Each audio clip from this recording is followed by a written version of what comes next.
So it was September 29th. It was around 2 a.m. and a man was caught on this security footage breaking a window.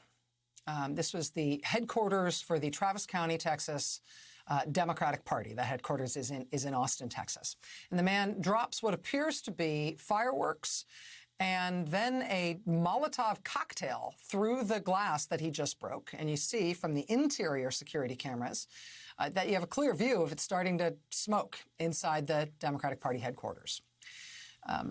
That smokes and fills up the place with smoke, frankly. A few minutes later, the man appears to come back and throw another firework through the window, and that time it sets off an explosion.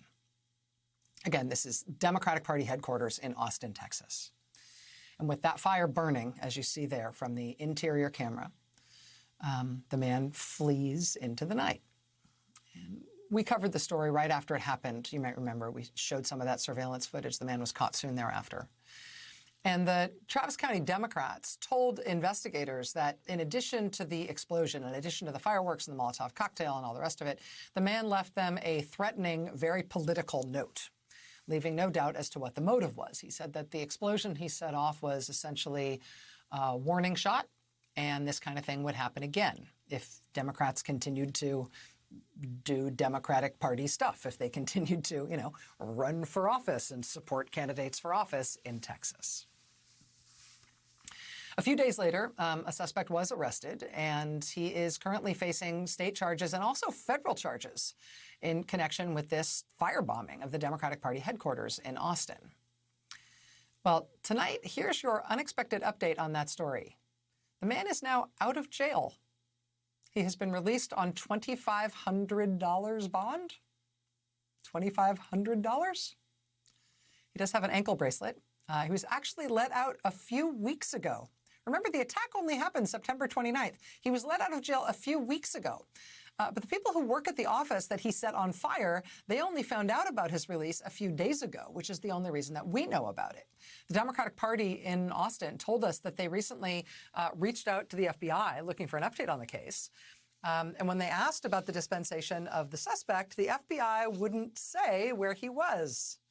So the Democratic Party had their lawyers poke around, and they ultimately found the paperwork outlining the conditions of his release and the fact that he was released. Democratic Party in Travis County telling us tonight that they're upset that they weren't informed before the man who set off a Molotov cocktail in their offices and threatened that it was just the start of his war against them. They are disturbed that he was released on bail without them ever being notified.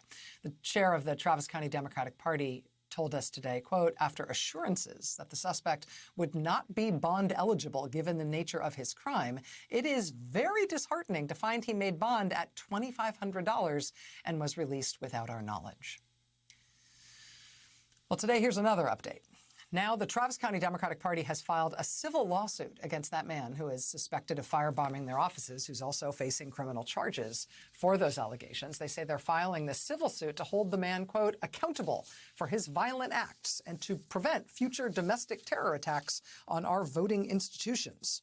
They say tonight, quote, the threat of radical extremism and violent behavior from the far right persists. And you know what? There's good evidence that they are right about that, particularly in Austin, Texas right now.